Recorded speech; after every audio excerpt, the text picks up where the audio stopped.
Ikakagulat nga ng sobra ni Doc Robert ang ebidensyang dadating sa kanila dahil magkakaroon na nga ng kasagutan kung sino ang taong tumulak sa ama niyang si Don Pepe sa bangin. Dito nga ay mapapasa kamay na ng mga pulis ang video recording ng nangyaring aksidente kay Don Pepe, kaya naman ay agad nga nila itong ipapakita kay Doc Robert. Samantala ay magkakaroon nga ng good news sa Apex dahil sa tuluyan na ngang magbabalik si Annalyn sa pagtatrabaho dito. Kaya naman ay agad na ipapatawag ni Giselle ang lahat ng tauhan sa Apex upang i-welcome si Annalyn sa pagbabalik nito sa kanila. Tuwang-tuwa naman na lalapit si Zoe kay Annalyn at sasabihin nga nito na sa wakas nga daw ay magkakaroon na siya ng kakampi at pariringgan pa nga niya si Justin na meron nga daw na taong humahaba na ang sungay at manang-mana sa nanay nito.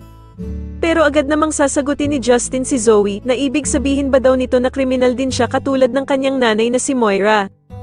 Kaya naman ay agad na namang aawatin ni Annalyn sila Zoe at Justin na malapit na namang magsalpukan. Sa kabilang banda naman ay ikakagulat nga ni Doc Carlos ang biglaang pagpunta ng ex-wife niyang si Irene Benitez sa Eastridge, kaya naman ay agad niya itong tatanungin kung ano daw ang ginagawa nito dito. Pero mukhang may binabalak lang talaga si Irene sa kanya at dito nga ay sasagutin lamang siya nito na gusto lang naman daw niyang magpagamot ng sakit niya dito sa Eastridge. Samantala ay meron na naman ngang bagong pasyente na dadalhin sa Apex at bagong makikilala ni Annalyn at eto nga ay si Carla na magpapa-opera sa kanya ng kakaiba nitong sakit.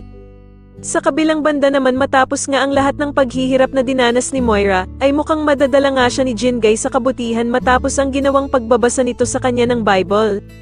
Kaya naman ay magugulat ang lahat sa muling paglabas ni Moira sapagkat tila magbabago na nga ang ugali nito at mas pipiliin na nga lang niyang gumawa ng kabutihan.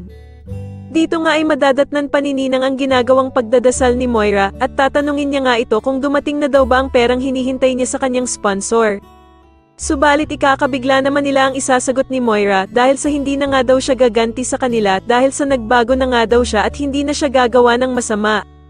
Sa tingin niyo totoo na nga kayang naging mabait na itong si Moira at dapat na nga ba talaga siyang magbago na ng tuluyan? Mas lalo na nga talagang nagiging exciting ang mga susunod na kaganapan kaya naman ay mas lalo pa nating abangan ang mas lalong gumigandang abot kamay na pangarap. Maraming salamat po sa inyong panonood at sana po ay mas subscribe niyo ako. Maraming salamat po.